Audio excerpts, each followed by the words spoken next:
जय हिंद साथियों। आज की इस वीडियो में हम राष्ट्रीय शिक्षा नीति 2020 के मुख्य बिंदुओं के बारे में जानेंगे। जो एक शिक्षक, एक अभिभावक और एक छात्र होने के नाते आपको पता ही होने चाहिए। एक शिक्षक होने के नाते आपको पता होने चाहिए कि राष्ट्रीय शिक्षा नीति किस प्रकार से आपके शिक्षण क्षेत्र को प्रभावित करेगी। एक अभिभावक होने के नाते आपको पता ही होना चाहिए कि कक्षा 1 में आपके बच्चे का प्रवेश किस उम्र में होगा।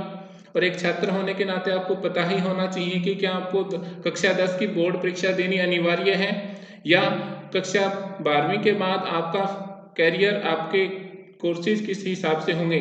चलिए स्टार्ट करते हैं आज की हमारी इस वीडियो को। सबसे पहले 34 साल बाद शिक्षा नीति में बदलाव किया गया है। इससे पहले राष्ट्रीय शिक्षा नीति 1986 को पारित किया गया था। उसके बाद 1992 में उसमें कुछ बदलाव किए गए थे।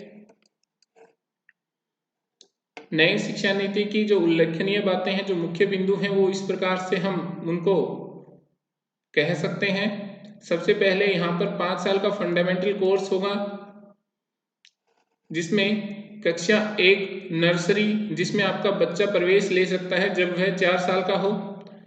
सेकेंड क्लास जूनियर केजी, जिसमें आपका बच्चा 5 इयर्स का जब होता है तो वह एडमिशन ले सकता है। दोस्तों, आपके लिए यह जानना भी जरूरी है, इससे पहले कक्षा 1 में प्रवेश के लिए न्यूनतम आयु 5 साल थी, लेकिन अभी इसमें कक्षा 1 में जो न्यूनतम आयु है वो 7 साल हो गई है। सीनियर केजी के लिए 6 साल, क्लास 1 के लिए 7 इयर्स, क्लास सेकंड के लिए 8 इयर्स। तो एक अभिभावक होने के नाते आपको पता ही होना चाहिए कि आपका बच्चा अगर 7 साल से छोटा है तो उसका कक्षा 1 में प्रवेश नहीं होगा। तो यह मुख्य बदलाव आया है कक्षा 1 में प्रवेश से संबंधित उम्र में नई राष्ट्रीय शिक्षा नीति 2020 की वजह से। तो यहाँ पर 5 साल का फंडामेंटल कोर्स होगा, जिसमें nursery, junior KG, senior KG, class 1 और क्लास 2 शामिल होंगे। बच्चे की उम्र 4 साल से लेकर 8 साल तक होगी फंडामेंटल कोर्स में। 3 साल का प्रीपेडेटरी सेक्शन होगा, जिसमें क्लास 3 के लिए 9 इयर्स, क्लास 4 के लिए 10 इयर्स, क्लास 5 के लिए जो मिनिमम एज होगी बच्चे की वो होगी 11 इयर्स।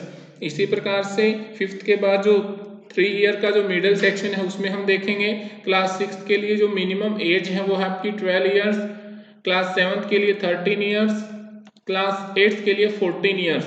तो यह आपका 3 ईयर का जो मिडिल सेक्शन था नई राष्ट्रीय शिक्षा नीति के अनुसार, उस अनुसार न्यूनतम आयु बच्चे की कक्षा 6, 7 और 8 के लिए 12, 13 और 14 साल होगी। इसके बाद 4 साल का सेकेंडरी पार्ट होगा, जिसके अंदर कक्षा 9 में एडमिशन के लिए कम से कम बच्चे की उम्र 15 साल, कक्षा 10 के लिए एसएससी के लिए कम से कम 16 साल, बच्चे की न्यूनतम आयु 16 साल हो। कक्षा जो आपका फर्स्ट ईयर है जूनियर कॉलेज का या 11th जो क्लास है आपकी +1 क्लास, तो उसके लिए 17 इयर्स और 12th क्लास यानी जब बच्चा स्कूल की पढ़ाई कंप्लीट करता है तो उसकी उम्र 18 साल होगी। तो यह मुख्य रूप से बदलाव आया है एडमिशन संबंधी प्रक्रिया में। इसके अलावा जो मुख्य बातें हैं वो इस प्रकार से हैं। जो बोर्ड की परीक्षा होगी वह केवल क्लास 12 के लिए होगी। 12th क्लास से पहले जो 10th क्लास की बोर्ड परीक्षा होती थी वो नहीं होगी नई राष्ट्रीय शिक्षा नीति 2020 के अनुसार। जो कॉलेज की डिग्री है वो 4 साल की होगी। इससे पहले कॉलेज की डिग्री होती थी 3 साल का जो आपका अंडर ग्रेजुएशन का कोर्स होता था और 2 साल का आपका पीजी पोस्ट ग्रेजुएशन का कोर्स होता था। 10वीं का जो बोर्ड है उसको खत्म कर दिया गया है। बच्चों के पास ऐच्छिक रूप से रहेगा कि कुछ बच्चे अगर बोर्ड परीक्षा देना चाहते हैं तो वह दे सकते हैं, अन्यथा 10वीं का जो बोर्ड है उसको खत्म कर दिया गया है राष्ट्रीय शिक्षा नीति 2020 के अनुसार। तो जो बच्चे क्लास 9th में हैं, क्लास 8th में हैं, उनको यह जानना बहुत जरूरी है कि जब वो कक्षा 10th में होंगे तो उनकी बोर्ड की परीक्षाएं नहीं होंगी, ऐच्छिक होंगे। अगर वो चाहें तो दे सकते हैं। एमफिल का जो कोर्स है उसको भी बंद किया जाएगा। जो क्लास 5 है, कक्षा 5 तक बच्चों की जो शिक्षा होगी वो उनकी मातृभाषा में होगी। स्थानीय भाषा और राष्ट्रीय भाषा में भी उनको पढ़ाया जाएगा। हिंदी में और उनकी जो लोकल लैंग्वेज है वो उनको जरूर पढ़ाई जाएंगी। बाकी विषय चाहे इंग्लिश ही क्यों ना हो उनको एक सब्जेक्ट के तौर पे पढ़ाया जाएगा। कक्षा 5 तक उनको एज ए मीडियम, एक माध्यम के तरीके से इस्तेमाल नहीं किया जाएगा। माध्यम के लिए बच्चों की मातृभाषा और राष्ट्रभाषा को ही प्रयोग में लाया जाएगा। अगला जो मुख्य बिंदु है, कक्षा सिर्फ कक्षा 12वीं के लिए बोर्ड की परीक्षा देनी होगी, बाकी के लिए बोर्ड की परीक्षा नहीं होगी। कक्षा 10 के लिए जो बोर्ड की परीक्षा पहले अनिवार्य थी उसको अब नहीं देना होगा। बच्चे ऐच्छिक रूप से बोर्ड की परीक्षा भी दे सकते हैं कक्षा 10 में। 9वीं से लेकर 12वीं तक जो आपका 4 ईयर का जो सेक्शन है, 9th 10th 11th और 12th, वहाँ पर जितनी भी परीक्षाएं होंगी उनमें सेमेस्टर सिस्टम लागू होगा। यानी आपका टर्म वाइज एग्जाम होंगे। टर्म 1 के एग्जाम होंगे, उसमें जो टर्म 1 का सिलेबस ही आएगा, टर्म 2 के एग्जाम में टर्म 2 का ही सिलेबस आएगा। कंप्लीट सिलेबस बच्चों को नहीं पढ़ना पड़ेगा। तो यहाँ पर बच्चों के ऊपर से जो उनका सिलेबस है उसका भार कम करने की कोशिश की गई है। स्कूली शिक्षा को 5+3+3+4 के फॉर्मूले के तहत पढ़ाया जाएगा, जहां पर 5 साल का बेसिक कोर्स होगा। इसके बाद 3 साल की डिग्री उन छात्रों के लिए होगी जो हायर एजुकेशन नहीं लेना चाहते। जो हायर एजुकेशन लेना चाहते हैं वह 1 साल ऐड करके 4 साल में ही यूजी और पीजी यानी बीए और एमए दोनों कोर्स एक साथ कर सकते हैं। अब स्टूडेंट्स को एमफिल नहीं करना होगा, बल्कि एमए के छात्र अब सीधे पीएचडी कर सकेंगे। तो यह काफी इंपॉर्टेंट एक चेंज आया है नई राष्ट्रीय शिक्षा नीति 2020 के अनुसार। दोस्तों, अभी तक की आपको यह जानकारी अच्छी लगी हो, आपको यह वीडियो अच्छा लगा हो, तो वीडियो को लाइक जरूर करें, हमारे चैनल को सब्सक्राइब करें, बेल का आइकन को दबाएं ताकि फ्यूचर में हमारे चैनल के नोटिफिकेशन आपको मिल सकें। इसके बाद जो अगला बदलाव होगा, जो कॉलेज के छात्र होंगे वह बीच में दूसरा कोर्स भी कर सकेंगे।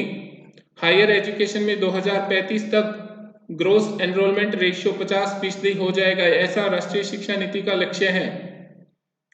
नई राष्ट्रीय शिक्षा नीति के तहत अगर कोई भी छात्र एक कोर्स के बीच अगर कोई दूसरा कोर्स करना चाहता है तो वह पहले कोर्स के सीमित समय से ब्रेक लेकर दूसरा कोर्स कर सकता है और उसके बाद वापिस आकर अपना कोर्स कंटिन्यू कर सकता है। अक्सर होता है कि बच्चे बीए वगैरह कोर्स करते हैं, उस दौरान बीच में उनको कोई प्रोफेशनल कोर्स करना होता है, तो वह 1 साल का या कुछ विशेष सीमित समय का प्रयोग कर सकते हैं अपना दूसरा कोर्स कंप्लीट करने में और वापस आकर अपना जो रेगुलर कोर्स है उसको जारी रख सकते हैं। हायर एजुकेशन में भी कई सुधार किए जाएंगे। इसमें जो ग्रेडेड एकेडमिक है, एडमिनिस्ट्रेटिव और फाइनेंशियल ऑटोनॉमी आदि शामिल हैं। क्षेत्रीय भाषाओं में ई कोर्स शुरू किए जाएंगे, वर्चुअल लैब्स विकसित किए जाएंगे ताकि क्षेत्रीय भाषाओं का भी विकास हो सके। एक national educational scientific form NETF शुरू किया जाएगा। और बता दें दोस्तों कि देश में लगभग 45,000 कॉलेज हैं। सभी सरकारी, निजी और डीम्ड कॉलेज पर एक समान नियम लागू होंगे और यह नियम वही होंगे जो नई राष्ट्रीय शिक्षा नीति में दिए गए हैं। तो दोस्तों, यह कुछ मुख्य बातें थी राष्ट्रीय शिक्षा नीति 2020 से संबंधित। Thanks for watching the video. Like and share the video and subscribe the channel.